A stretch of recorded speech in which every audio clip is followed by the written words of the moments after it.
It's great to have you here, and I'd love to get right into it. So, I know a lot of your work is based on helping people understand different attachment styles, understanding what their attachment style is, so that that way they can improve the relationship, not only with other people, but with themselves. So, I think a good place for us to start is, could you explain what the four attachment styles are and which ones are the most common? As you say, there are four attachment styles. And I think a really useful entry point into a conversation around attachment styles, because a lot of people now have encountered discussion of attachment styles on social media, or maybe they've read a book. But I think there are a lot of misconceptions around what we're actually talking about when we're talking about attachment styles. People think it's some sort of diagnosis of dysfunction, or they think it's a fixed personality trait, when really attachment styles are just broad groupings that describe the way we experience relationships, more or less, and specifically the types of things that causes stress in relationship and the strategies that we have learned throughout the course of our lives to manage that stress, right? So if we start with secure attachment, which is estimated to represent about 50% of people, which whenever I say that to people, they're like, really? 50% of people are secure? Because it doesn't feel like that a lot of the time. It feels like we've all got our stuff. And we do, but 50%-ish of people, so that's the most common attachment style, and it's kind of what we're all shooting towards in doing this work. Securely attached people broadly trust in the safety of relationships. That doesn't mean that they're never going to struggle or have conflict or whatever else, but they broadly trust that it is safe to depend on others and to have others depend on them. They don't have, really strong fear and self-protectiveness around being in relationship with someone. And as we'll come to in a moment, the insecure attachment styles, which is kind of the other three, fall into this broad bucket of insecure attachment, have various fears around what it means to depend on others and to have others depend on them.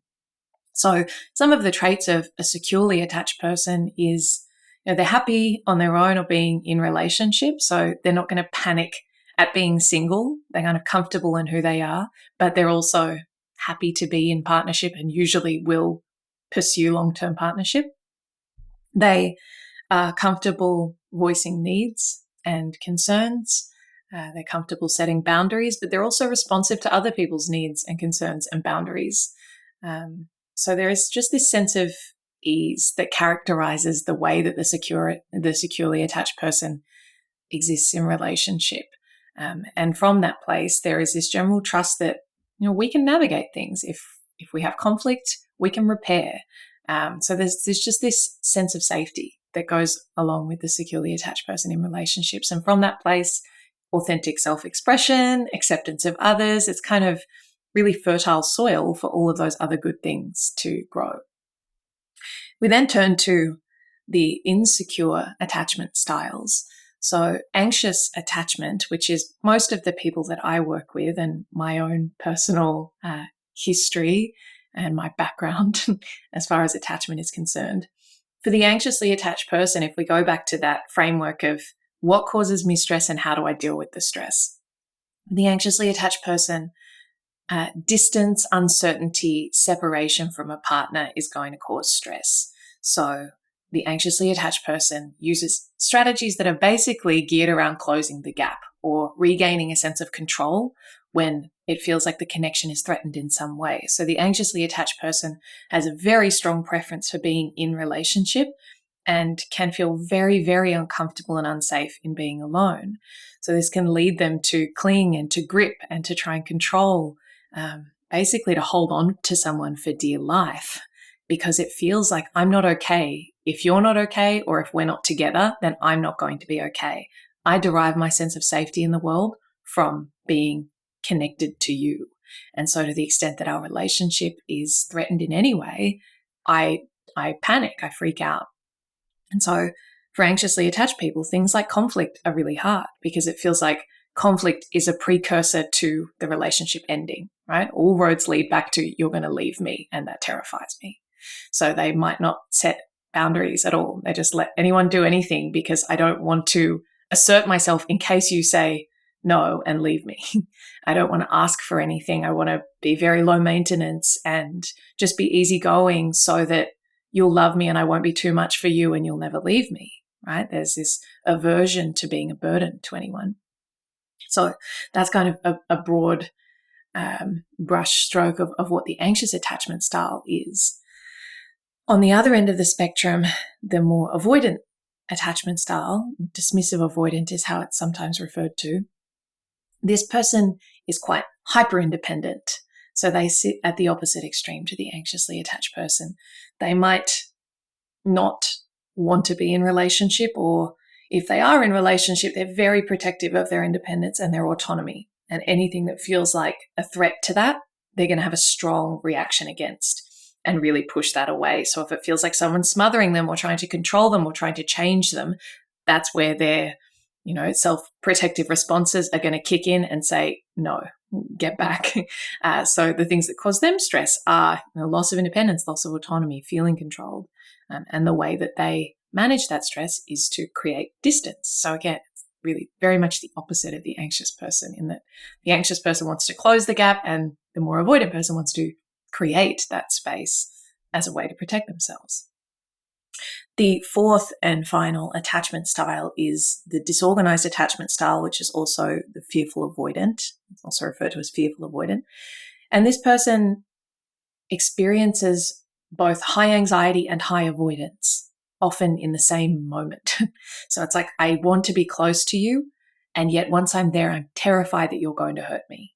And so I have this impulse to run. So they experience a lot of internal chaos because they have these very conflicting drives at the same time. Whereas the anxious person will pretty consistently seek to move towards their partner. Even if they're furious with their partner, even if their partner's really upset or hurt them, they're never going to, pull away, or hardly ever going to pull away. They would rather, stand face to face and scream at their partner and have a fight for 5 hours than they would to leave the room. Because that connection is so paramount to their sense of safety. For the disorganized attachment style, it is much more conflicted, and it can feel very, very challenging. They can struggle with trusting people, trusting people's intentions. There can be this sense of, if I am vulnerable with you, then you have an ability to hurt me, and I can struggle to trust the people closest to me more than anyone else. So there can be fears around betrayal. It's often outwardly looks like very push-pull behavior. So it's like, I need you close. And then once you're close, I feel so overwhelmed that I push you away or I run. So that is kind of it's more complicated and nuanced than just being a combination of the other two, but that is often how it presents, is, high on anxiety and high on avoidance. Based on like all the years that you've done with coaching people and learning about attachment styles, like what do you think is most common to be at the precursor of all this? Is it childhood trauma, which, has been what a lot of people have said?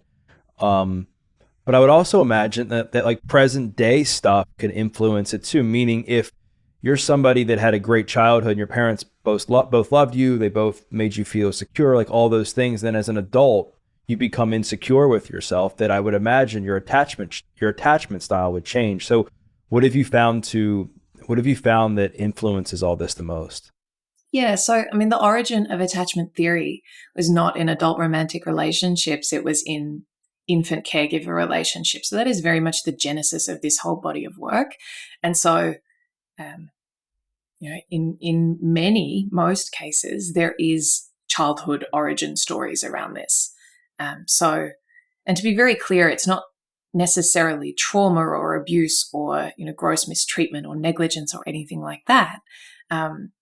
But it's just sometimes we didn't get what we needed by way of attunement, by way of a caregiver being, present and aware of what was going on for us. And that is even in, loving, happy homes. It's research has been done that has suggested that, 30-ish% of the time our caregivers needed to be attuned and present and kind of respond to our cues, our attachment cues, in order for a secure attachment to develop. So that's actually a pretty low bar, that if like you have pretty much a 30% success rate as a parent, that your child should develop a secure attachment. So with all of that being said, it's entirely possible and indeed happens that parents can be loving and a home can be broadly stable, and these insecure attachment patterns can develop for an array of reasons. So the kind of key origin stories for each attachment style, for the anxious attachment style, it tends to center around inconsistency. So it's this sense of, it feels really good when we're connected, and I love being near you and I love our relationship, but I can't trust in the reliability of your responsiveness to me. So sometimes when I reach for you, you're there, and other times you're not there in a way that is really confusing to me. And so my response is to keep you close, because I don't want to let go, because if I let go, then I don't know when I'm next going to be responded to. So that inconsistency creates anxiety, as inconsistency does in many areas of life. If we can't predict our environment, we become anxious and hypervigilant. And, we seek to predict what's going to happen by gathering information and trying to establish control. And the same goes for this. For more avoidant attachment patterns, often there is almost like an emotional neglect component. So this might not be, again, it doesn't have to be trauma or abuse, but it could be, just families who weren't particularly emotionally developed themselves, parents who didn't talk about emotions, or, saying things to a kid like, don't cry, or, where a child was getting the messaging of emotions are not acceptable or safe. And so they learn to shut that part down and to channel their efforts into, being a high achiever or being logical, or, any other thing that they need in order to get those needs for connection and acceptance met that aren't, being emotional. So it's sort of like that part withers or gets locked away a bit. And for the disorganized attachment style, that is the one that is most often associated with some level of trauma or other adverse circumstances, because what is often found there is that push-pull, that sense of I want to be near you, but I'm also scared of you, can often come from caregivers who weren't safe, and yet the child depended on them for safety. So it's like, I know that I depend on you, you're my lifeline here, and yet I'm terrified of you because you're erratic or out of control or unpredictable in a way that, I am simultaneously dependent on you and terrified of you. And so that can produce that kind of, that hot and cold, or the push-pull between anxiety and avoidance. But I suppose to your other point around, can this develop later? Yes. And you're right. Like, attachment styles are fluid. They're not fixed. And they can shift, although probably not quite as much as people sometimes think. I get people messaging me being like, I was this in my last relationship and now I'm this, and before that I was this. So it's not quite as, we're not like attachment chameleons in that, with that level of fluidity.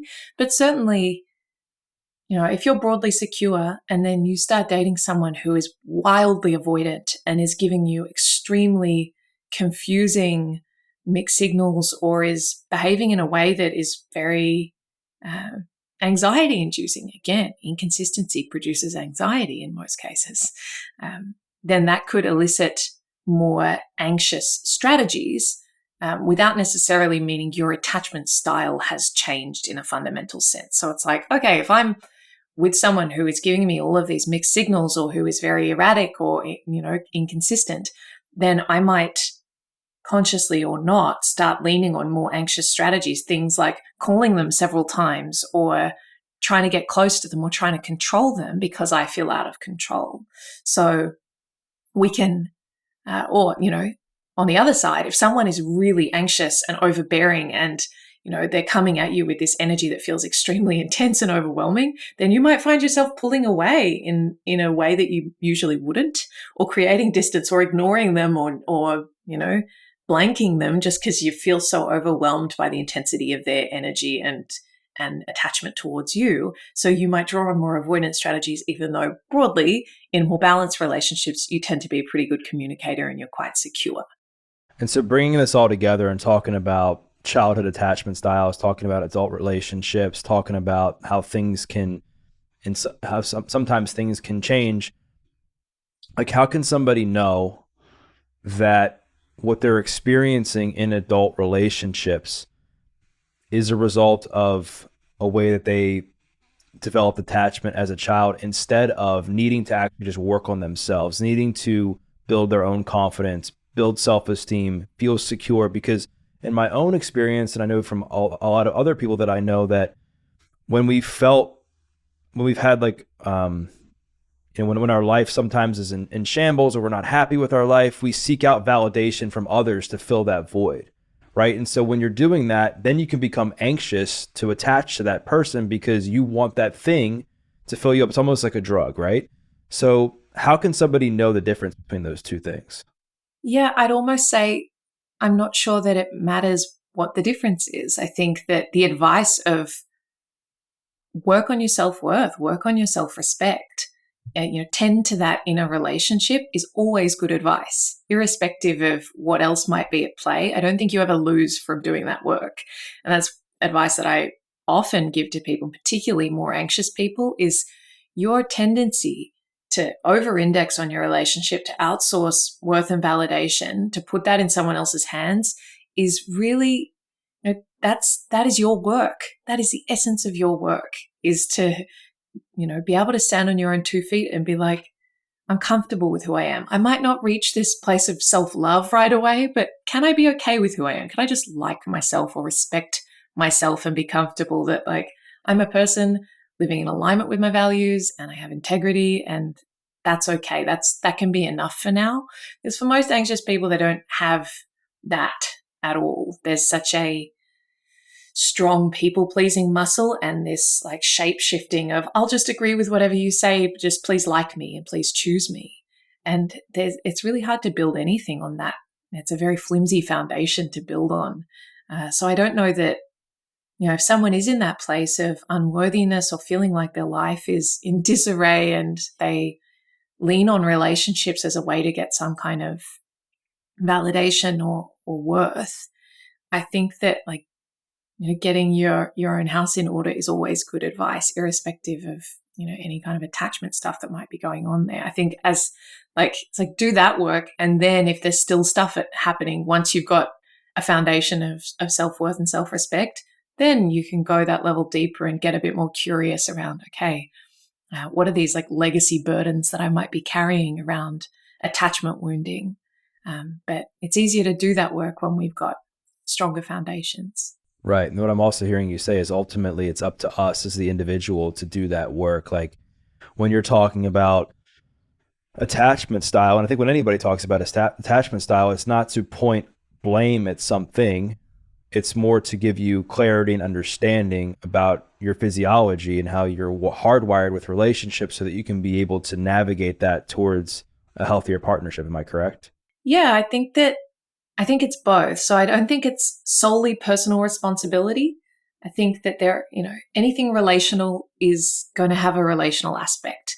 But I think it's got to be our responsibility first. And I think that, certainly blaming someone is not useful or productive or honest. So I think we've got to look at, even people who are in really unhealthy dynamics and they say, oh, but my partner did this and that's why I had to do that. It's like, yeah, but you're participating, right? You're still a participant in the dynamic. And that's your work, is to go, what is it about this dynamic that is attractive to me? Why do I keep going round and round in these circles? Why do I keep playing the game? Because that's the part that's within my control. So yeah, even if someone's treating you poorly, then you're still hanging around. And that's the bit we have to get curious about. Again, it's not self-blame. It's like, really radical curiosity. What is it about this that I'm getting something out of? Because I wouldn't be here if I wasn't getting something out of this. So why do I stay? If someone's being indifferent towards me, if someone's being, inconsistent or unkind or unavailable, why am I still there trying to get them to change or to prove my worth or to, change strategies rather than just seeing it for what it is and going, okay, this person's not able to show up for me in the way that I desire, or to meet me in the level of partnership that I'm wanting. Maybe it's not a good fit. We internalize it and we go, it's about me, and therefore it is my responsibility to change to be whoever I need to be. And that kind of thing is our work. So I think that it's, there is a relational component to it. And certainly, healthy relationships require a level of buy-in on both sides, and both people need to be willing to do the work that it takes to build a healthy relationship. But you can't say, if they didn't do that, then I wouldn't do this. I think that is not taking enough responsibility for your own side of the street. And I think that, focusing on your stuff, again, you can't lose from doing that work that is self-focused as a first port of call with any of this stuff. And trusting that, if you are in a relationship and you're in a tough place, that will only benefit from you doing your work. People say, like, how can I make sure they change? Or it's so unfair that I have to do all of the work and they don't have to do the work. It's like, where do you follow that argument to? It's like, therefore, I'm just going to stay stuck in my shit as well, because it's not fair that they're not doing it. It's like, you can't lose by cleaning up your side of the street. Either they grow with you or you outgrow them, but you're better off either way. And so if at the foundation of all of this, and the most important thing to do is for people to build their self-worth, so that they can not only be in a healthy relationship with themselves, but other people, and then also be able to understand that there's something else they may need to work on if their self-worth is high and they're still experiencing these issues like that we've been discussing. How does somebody know that they actually have a high level of self-worth? Yeah, I'm not sure it's one that you could give like here are the 3 signs that you have high self-worth. But I think broadly speaking, and maybe I'll speak to my own personal experience, I've definitely had seasons of my life where I had very low self-worth. And I think that where I am now, I have pretty solid self-worth. And the difference is things like, do I broadly behave in a way that I am comfortable with or proud of? I think, again, for me, there were times in my life where I would behave in a way where I'd have such a lot of regret or shame about the way that I behave. And I was really uncomfortable with my choices or the way I would conduct myself. And I think that sort of feedback is really valuable. It's like, oh, I didn't like that. I didn't like how I showed up. I think, as I alluded to before, when we, don't really stand behind our opinions, we just go with whatever everyone else is saying and doing. It's like we don't have the courage or the worth to advocate for ourselves or to stand firm in who we are and what we believe, because being accepted or being liked feels more important than being true and honest.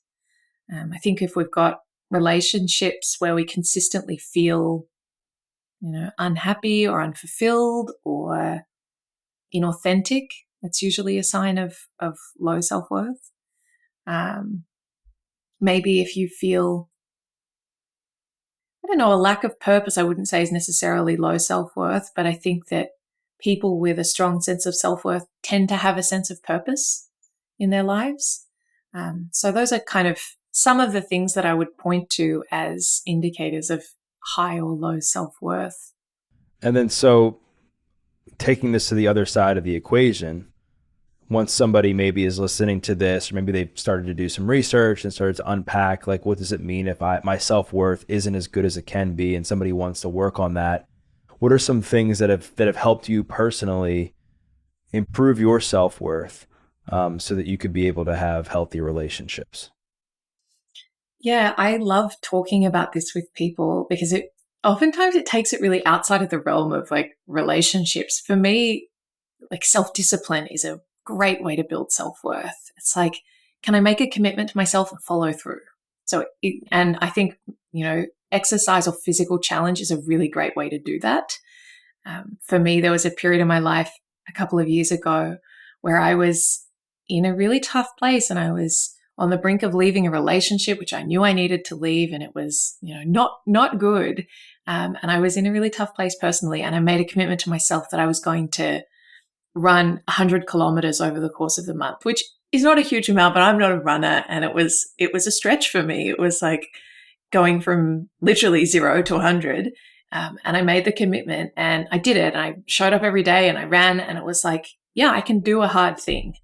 I can do something that's uncomfortable. That's another thing I'd say. It doesn't have to be physical, but getting uncomfortable and increasing your capacity for discomfort, because then it's like, oh, I get to experience my own efficacy in a really tangible, experiential way. And then I start to be like, yeah, okay, I'm strong, I'm resilient, I'm capable. And I think that's really the opposite of low self-worth. Low self-worth would have you believe that you aren't capable, that you don't have efficacy, that there's no point even trying because you'll just fail. The more we can be with discomfort and endure uncomfortable things, I think that, and following through on those commitments to ourselves via things like self-discipline, making those, it's like, I think it's very hard to trust your own word if you don't follow through on the things that you say you're going to do, even if it's little things. It's just like when your word means nothing to you, it's going to be really hard to trust other people. And that really tends to erode self-respect, because we have this mentality of, I'm flaky. I don't follow through. I can't show up for the things that I say are important to me. And so I think that having that kind of practice, a self-practice of some sort of self-discipline and follow through and showing up on those commitments you make to yourself, is really, really powerful way to build self-worth. I think telling the truth more often, a lot of us just don't tell the truth, or we self-censor, or we shapeshift, or we just try and say what we think other people want us to say, but we conceal parts of ourselves, or those sorts of patterns tend to not be great for self-worth. I think working on our boundaries, on taking care of our own capacity rather than overextending ourselves and then feeling resentful. I think that, what are some other ways to build self-worth?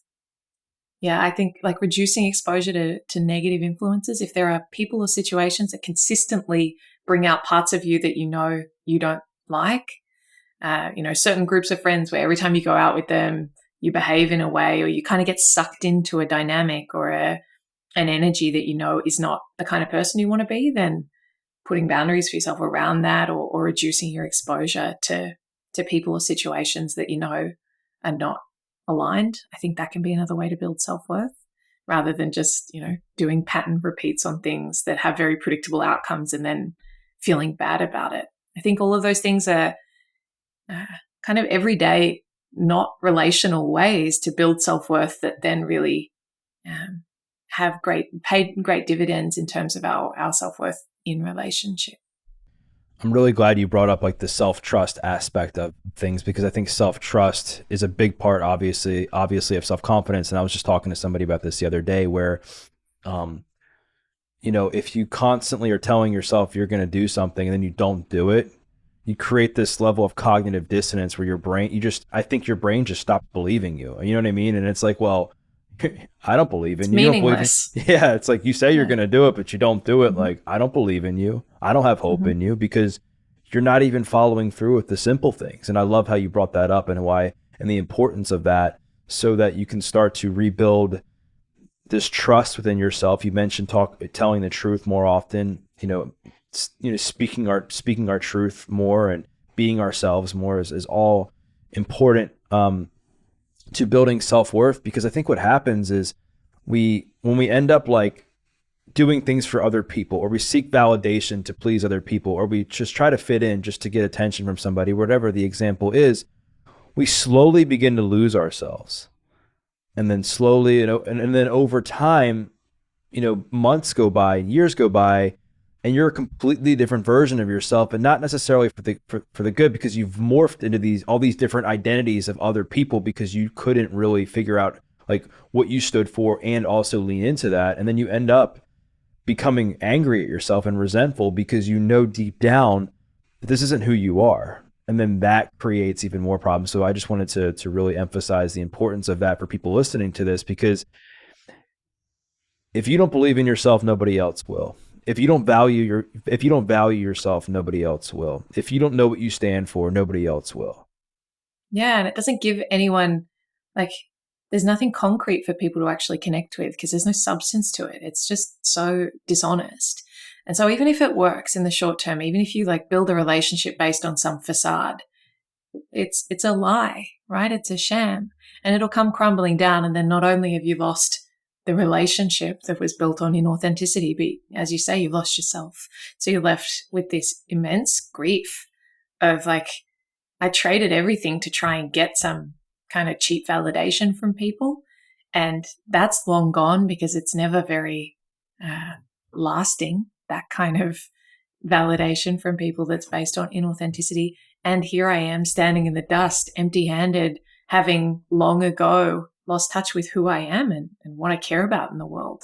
And there is a lot of grief in that. And I'm glad that we were going down this road, or we went down this road, because it was kind of getting at what I was asking before, in that there's a lot of people that might read relationship stuff. They might look at attachment styles and just say, because of what they're doing in relationships and how they're behaving, it must be my attachment style, or it must be this. But really, it might just be somebody's self-worth, and they have to like really work on themselves and rebuild their self-confidence and what they're looking for in their life and then in their relationships and with themselves, and making sure that what they're doing matches that, making sure the video matches the audio, right? Which I think can be really challenging, especially in today's world where it's easy to get distracted, fall into the comparison trap. You wish you were something, or wish you were somebody else, and it's challenging. Yeah, absolutely. I think it's important to emphasize as well that the unworthiness or the lack of self-respect doesn't necessarily sit outside of attachment styles. It can be a symptom of an attachment style. You know, unworthiness tends to be a common thread among those insecure attachment styles. It's like that attachment style formed because my sense of self didn't get fully nurtured. And so I learned to suppress parts of myself or to emphasize other strategies to try and get a need met in a way that wasn't coming from a kind of secure, integrated place, because that's what I had to do in, that family system in order to survive, or at least that's what it feels like when it's coming from that really instinct-driven place. It's like, if I need to get my parents' attention, that feels like life or death for a child, for an infant, because it is, right? We are really dependent. And so that sense of it feeling like life or death can really stay with people and drive the intensity of some of those attachment responses, even though it's obviously in a totally different context and we do have more skills and more capacity as an adult to take care of ourselves. Sometimes it doesn't feel like that. But yeah, no, I think like the unworthiness or the lack of self-respect or even self-loathing can be very much embedded or baked into those insecure attachment patterns. But as I said, it's always a good place to start with that stuff, because across the board, you're never going to be worse off as a result of doing that work. Now, taking this to the next level, we've covered, obviously the different attachment styles. We talked about self-worth and why people should really focus on that before, trying to go down this rabbit hole of trying to figure out what else might have caused this, right? Let's just say somebody has established that they have a decent level of self-worth and they're still finding themselves anxiously attached. It's the more common one, as you said, the more common insecure attachment. Using you and I as an example, let's just say that you and I have just started to date. I'll be the guinea pig. Let's just say I'm anxiously attached. What kind of things would I begin doing at the start of the relationship? And how could I unlearn some of those patterns into something healthy? Yeah. So some of the early signs that your anxious attachment is being activated would be things like becoming very attached very quickly. So this might be, I've been messaging this person on a dating app for a few days and I'm already thinking about, what our Marriage. children's names will be. Yeah. We go very quickly to idealizing someone and getting very swept up in the fantasy. And, putting all of your eggs in one basket and becoming very tunnel vision. So I can't think about anything else. I can't focus at work. I don't want to spend time with my friends. I just want to totally invest in this person and this connection. So really over indexing on the relationship. Wanting to talk all the time. Anxiously attached people will have a strong preference for being in communication as much as possible. So they will happily just text all day long or, want to see each other all the time, and will often create a lot of story and potentially catastrophize or panic at the sign of any change. So if someone, and they'll be so kind of locked in on the micro. So it's like, oh, yesterday they were responding to my texts every 30 minutes, but today I haven't heard from them in 2 hours. So I'm worried that something's wrong and they're losing interest in me. It's that level of scrutiny and hypervigilance to any minute change in the temperature of the connection in the relationship. So that level of hyperfocus, very quick attachment, and very intense attachment is really symptomatic of the anxious attachment pattern in early dating.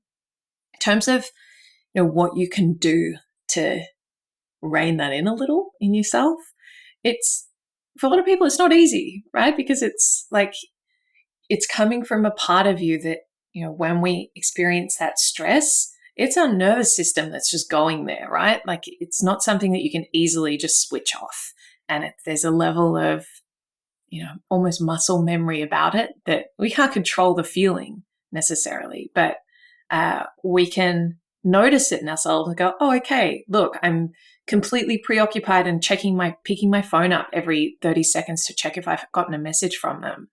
Can I notice that in myself, notice the anxiety, and help myself out by putting some boundaries in place? So maybe if, we've been dating for 2 weeks and I notice that, or you notice that anxiety in yourself, rather than waiting for me to text you all day, could say, hope you have a great day at work. Let's talk tonight, or something that it's like, put structure and boundaries in place so that I'm not just in this anticipatory anxiety of being tethered to my phone, for example, or being totally consumed by thinking about it all day long and wondering if you're going to message me and why you haven't messaged me and if there's something wrong, and all of that very all-consuming, catastrophizing, monitoring for something to go wrong that is going to threaten the connection. And then starting to go, oh, is it because I said something weird last night? Maybe I said something awkward. Did I do this? Did I do that?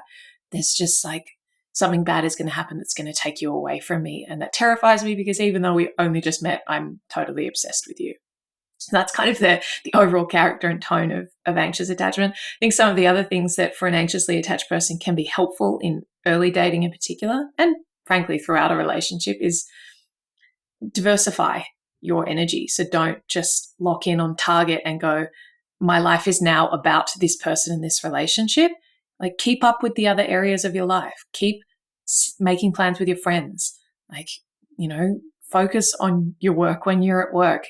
Have hobbies, do things that aren't just about the relationship. A lot of anxious people will pretty much clear the calendar just in case the person they're dating wants to hang out. So they won't make plans with anyone else. It's if they get invited to, drinks with friends on a Friday night, it's oh, sorry, I can't, just in case. It's not even because I have plans, but this person might want to see me and I don't want to not be available for them because I want to spend as much time with them as possible. And that can just take you down a really, you can get very isolated, and it just raises the stakes and the pressure on the relationship. So then if it doesn't work, all of a sudden you're left really empty-handed because, it's that whole loss of self thing. It's I abandoned ship on all other aspects of my life to just, go all in on this person who I've just met. And now I feel like an idiot and I feel so rejected and I feel like, worthless and I have nothing else going on for me because I let go of all the other things. So really diversifying your energy and attention rather than going from 0 to 100 on someone and dropping everything else, I think is a good rule of thumb as well. So do you recommend that somebody who's anxiously attached, date multiple people at once to kind of keep themselves not so focused on just one person? in some cases, a lot of anxious people struggle with that. And I feel like a bit of a hypocrite giving that advice because I've never been very good at doing that myself. But I think, yes, if you can, like, that's probably a good idea, particularly in the very early stages. Like, but more than that, I think the advice should be like, make sure you are assessing them, because for most anxious people, they will go very quickly to, like, as soon as someone shows interest in me, my mission becomes to get them to want me. And I forget that I'm meant to be assessing their suitability to be my partner as well. My whole focus becomes, how can I get them to fall in love with me? How can I make them want me and choose me and think I'm amazing? And I become so hyper-focused on that and obsessed with that. And I'm not even like looking at this person as like, do I really like them? Do I really want them? Are they a good match for me? It's just about being chosen. And so whether it's by dating multiple people and thereby like getting to know what different types of people are like in a relationship. And again, that is more, I think that puts you more in the driver's seat because you're going, what do I like in a partner? Rather than just them choosing me being the only criterion that you're looking at. So I think like that quality of making sure you are looking at someone's suitability for you rather than just the fact that they chose you being the only box that you're wanting to have ticked, I think is a good rule of thumb. I know we've talked about that, you shouldn't necessarily make your attachment style like your identity, like that you shouldn't like necessarily put it like in your dating profile, right? That your X, attachment style, but also to be aware, it's important to be aware of it. What role does communication play in all of this? Like, meaning if you start dating somebody, like if somebody came to me, and again, this is just purely anecdotal, and they were like, hey, when I begin to date people, I'm really working through some things. And one of the things that I'm trying to work through is I get attached fairly quickly. I might text you a bit much. I might call you a bit much. I mean, just know that I'm just working through this, and I just wanted you to become aware of that. Like, I would actually respect that person for having the courage and vulnerability to openly share and admit that like all of us we're flawed, right? Versus it's just coming out like indirectly throughout the course of the relationship or dating, right? And so what are your thoughts on like communicating that type of stuff when you're beginning to date someone? There's certainly scope to say to someone like, here are the things I'm working on. And I think it can show a level of self-awareness that some people will really respect and respond well to. And for other people, it might scare them off, and maybe that's okay, because maybe they're not your people.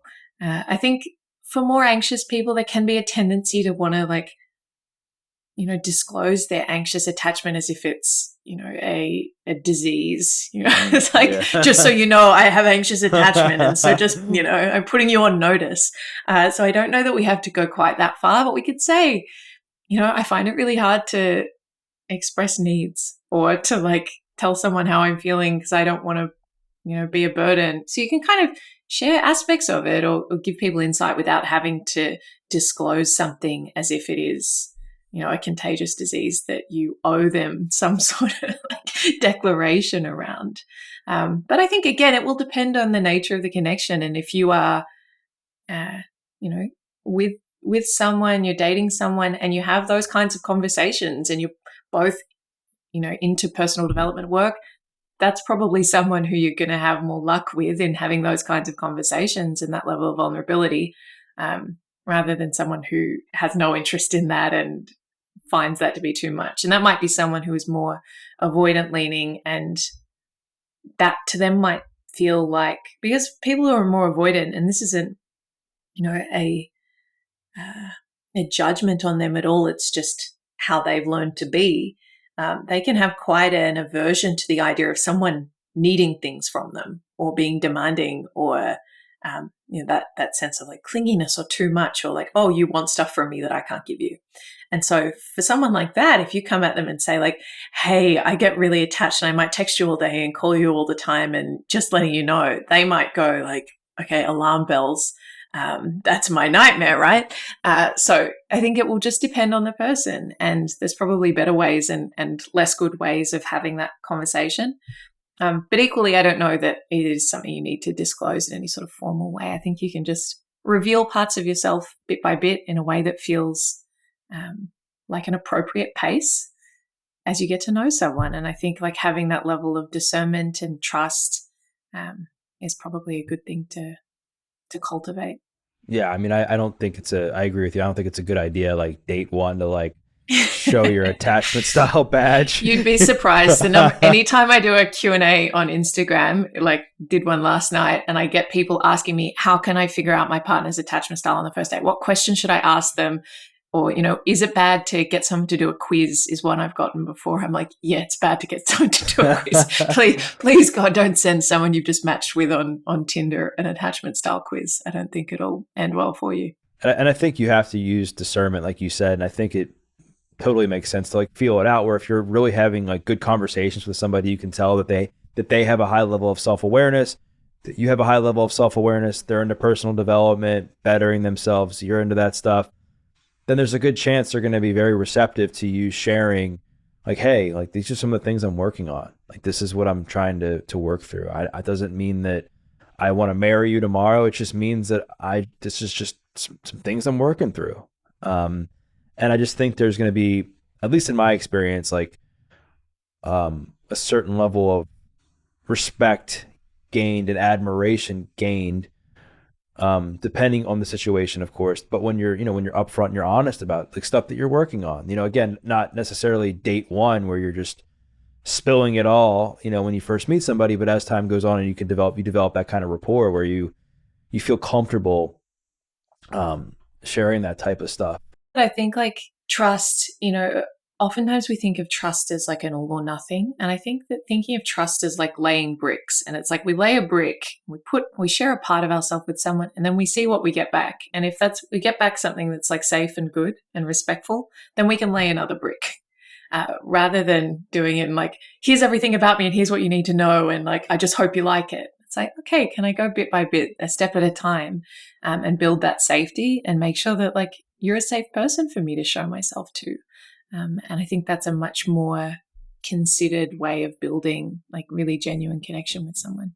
Do you think it's possible with enough work and reps, practicing this in relationships, to go from somebody who's anxiously attached to somebody who's then becomes securely attached, where they're not having to worry about, some of these flaws we've been talking about?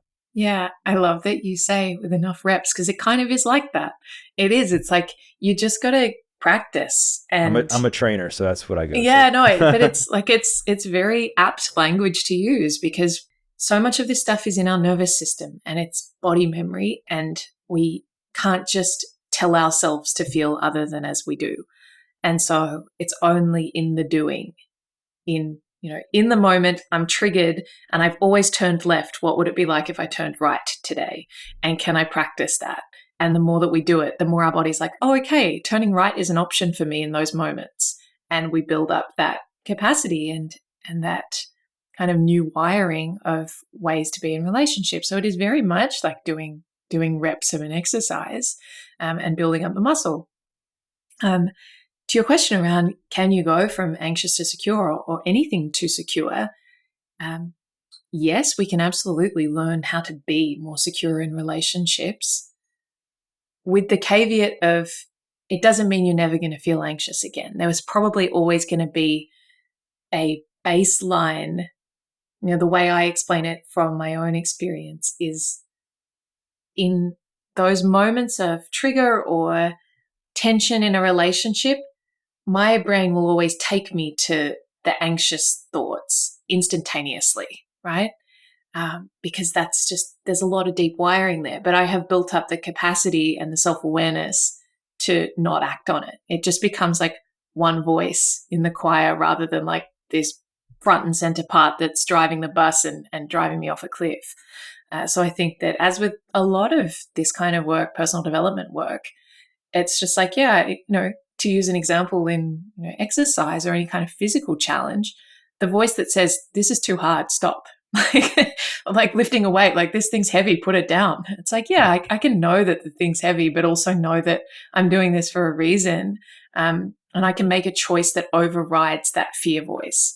And I think the same happens with attachment or any kind of relational struggle is I build up the capacity to override my fear instincts, which will tell me to do the old thing.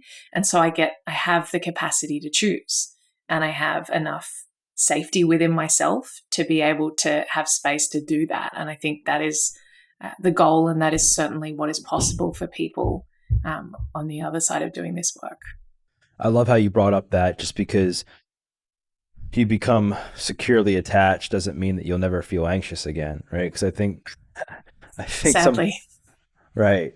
Well, I think anxiety is good, right? I think a certain level of anxiety is what keeps us going, right? I mean, I think I was talking to somebody about this, and they said to me, they were like, well, without anxiety, if a bear was coming at you, like It's mobilization energy. It's like you get up and go kind of energy. You wouldn't react without your fight or flight system, right? You would just get eaten by the bear. So, it obviously has its place. Going to the other end of this and talking about avoidant attachment, which I think is probably the second most common. Yeah, it's actually around on par with anxious attachment. So, it's hard to get really clear data on this, but anxious is thought to be like 20-ish% and avoidant like 20 to 25 even. So in some like some circles, I'll say that avoidant attachment is more common than anxious attachment. And then disorganized attachment is thought to be around 5%. So it's much smaller. So diving into avoidant attachment, let's just say again, somebody has worked on themselves, they got their self-worth in check. You and I, same example, we're dating, I'm avoidant. What are some of the things that I might do early on in a relationship or dating, and then how can I mean, not rein that in because I don't want to be more avoidant, but how could I press on the gas a little bit? The avoidant response is likely to go the other way. It's like when people start to get close, I start to feel threatened, and I might not experience it. Avoidant people, not all, but many, tend to have less emotional self-awareness because that is a part of themselves that they've learned to dial down. So they're less likely to be into personal development work. They're less likely to go to therapy and be really kind of deep in self-reflection all the time.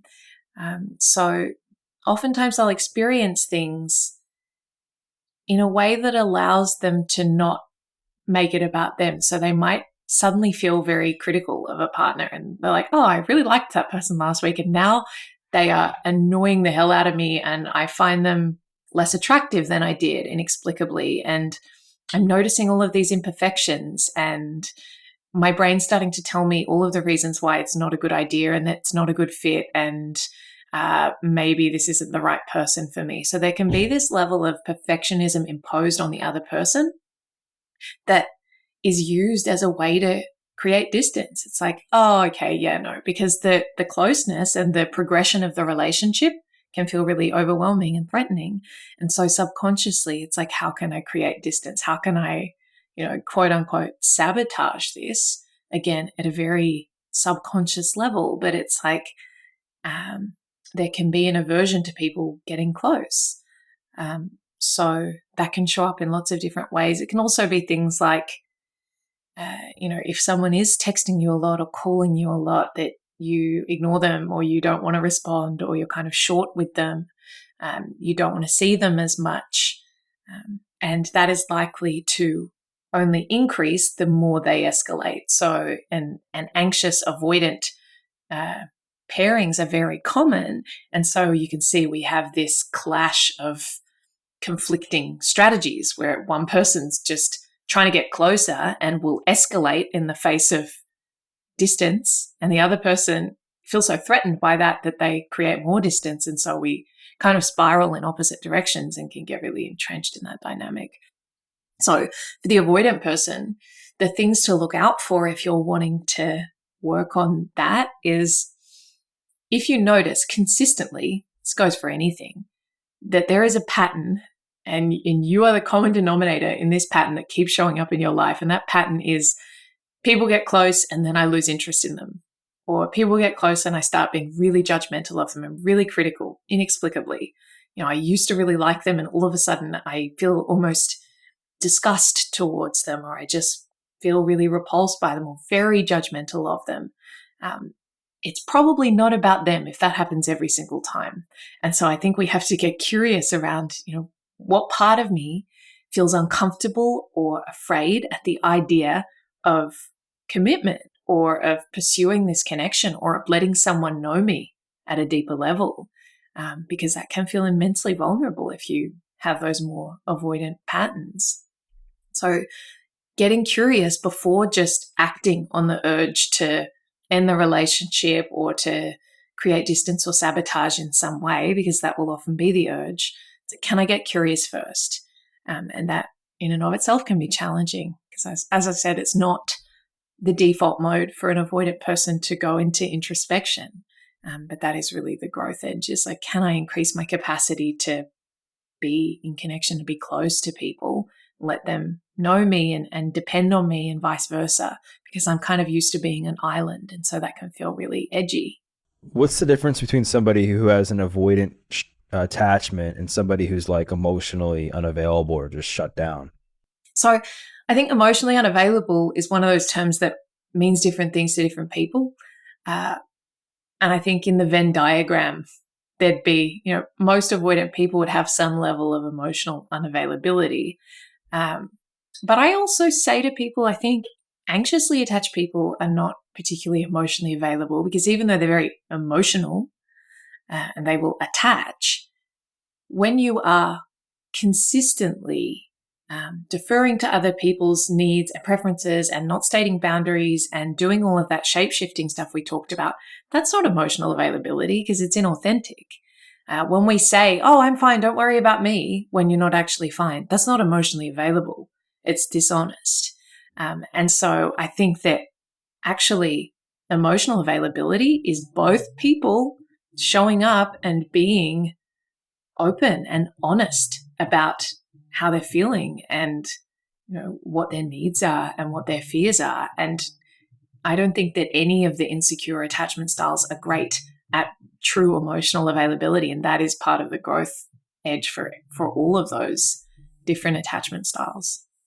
And so going back into the growth aspect of somebody who's emotionally avoidant, do you think that I guess would you find the same thing, that over time with putting the reps in and just really practicing introspection and self-awareness around why they're feeling or acting this way when they get into a relationship, like doing that enough will lead to them, becoming more secure in relationships? Or have you found that some people like that who are afraid of being in a relationship, do they have deeper work to do with like intimacy stuff in order to get there? Yeah, I think that the fundamental premise of if you do the reps and you show up to the work, then you can get there. Absolutely. That holds true. I think the challenge for more avoidant people is their mindset or attitude around having to do work. They're like, oh, relationships shouldn't take work. They really value like harmony in relationships and ease, and the idea of like, I have to do work and sit down and have vulnerable conversations or go to therapy. They can have a level of, whether it's conditioning from their family system or otherwise just a protective mechanism that says like, nah, that stuff's bullshit, right? All of that, touchy-feely stuff, like that's just rubbish.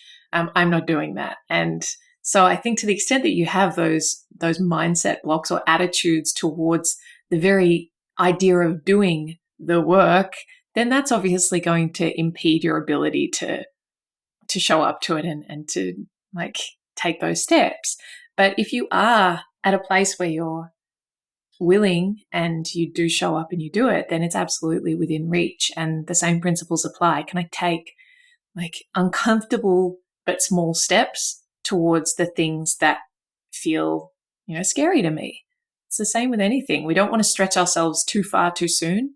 But if I can just take, tolerable steps. Uncomfortable but safe is kind of the term that I offer people. It's like not so big a step that I'm going to freak out and my system's just going to like send me running, but it's just like a little step outside my comfort zone and then a little step again. And over time we build the capacity. But for avoidant people, it's like, yeah, can I get better at speaking up for myself? Because a lot of avoidant people just suppress and then be resentful. It's like, I don't speak a boundary and then I, get angry at you for violating my boundary and I break up with you. And so I can be very black and white. So just like, can I increase my tolerance for having, open communication and for conflict and repair rather than being very absolute and quick to declare that a relationship or a person is not right and using that as a way to bypass having to look in the mirror and do my own work.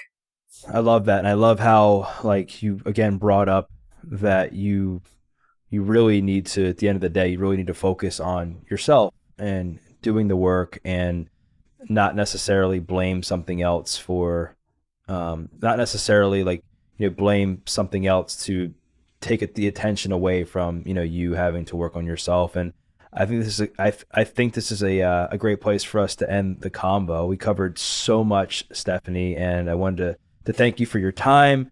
Thank you for your wisdom. I think people are going to get a lot out of this conversation. So if people want to connect with you, if they want to listen to the podcast, where's the best place to do that? Yeah, thanks, Doug. So I have a podcast called On Attachment, which covers lots of stuff like we've spoken about today that you can find wherever you get podcasts. You can also find me on Instagram at Stephanie__Rigg or at stephanierig.com. Amazing. Well, I'll be sure to include the links to that stuff in the show notes. And for those listening, what I invite you to do is to share a takeaway.